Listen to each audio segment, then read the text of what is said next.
Pilipinas, Duterte pa rin ang tunay na nagmamahal sa atin. Laban niya ay laban natin. Pilipinas, Duterte pa rin.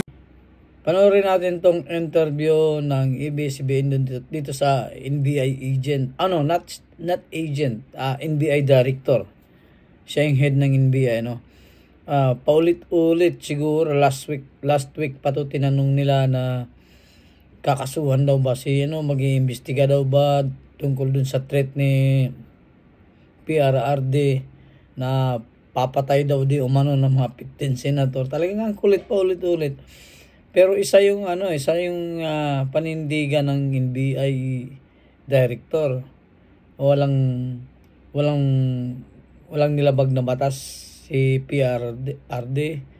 And then nag-threat siya, walang minention na pangalan.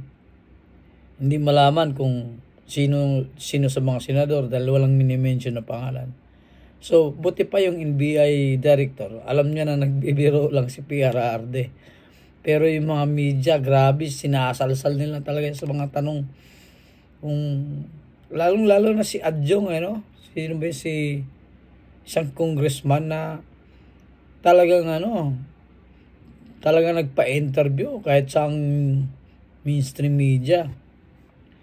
Talagang sinabi niya na hindi daw pwede yung ganito, na malaya ka magsalita. Well, says talaga naman, mayroon tayong freedom of speech na pwede tayong magsalita kung anong gusto natin. Pero ito, panoorin natin yung interview niya. Sila na immediately affected. Kumbaga na sila ang tinatakot, sila ang papatayin. Alam nila na hindi totoo yun. Na nagbibiro lang si Presidente. Sino pa kaya ako?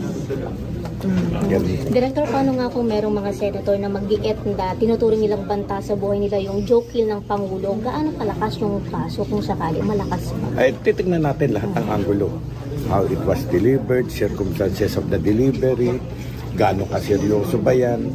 Lahat po yan, angulo ay titignan natin. Sir, ang mga nagreklamo ngayon is mga congressmen. Can they file yung complaint instead yung mga senators na sila yung pinagbantaan? Pwede ba yun? Ayun na nga ang isang with due respect sa kanila, sila ang nagtutulak ng kaso. Hindi naman sila yung involved actually, yung mga senator. Kaya tingnan nyo, hindi naman sinabi kung sino doon sa 15 yung papatayin Sino ba yung 15 na yun Yung bang nakaupo o yung tatakbo, no? At saka, kung di ba naman talagang lokohan lang, meron ba naman porket namatay ng senador automatic na yung kandidato ni mga senador ni Presidente Digong, yun na ang papasok. Siyempre, kung mamatay man yung mga kandidato, merong substitution. Hindi sila. At iboboto pa rin ng taong bayan. Taong bayan ng Kaya, yun nga, sabi ko, time has changed. Yung dating takutan, patayan, tapos na yun. Ngayon, ang mga tao have learned. Yung mga tao ay alam na yung tama at mali. At yung mga style ni Presidente Digong na ganun, puro patay. Dati yun.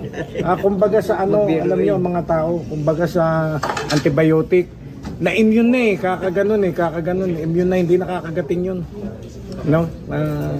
Wala nang naniniwala, palagay ko. So sir, sorry, dagdag lang po. Sabi niyo sir, wala naman nabanggit na specific na pangalan. So if someone will file a case, will it hold?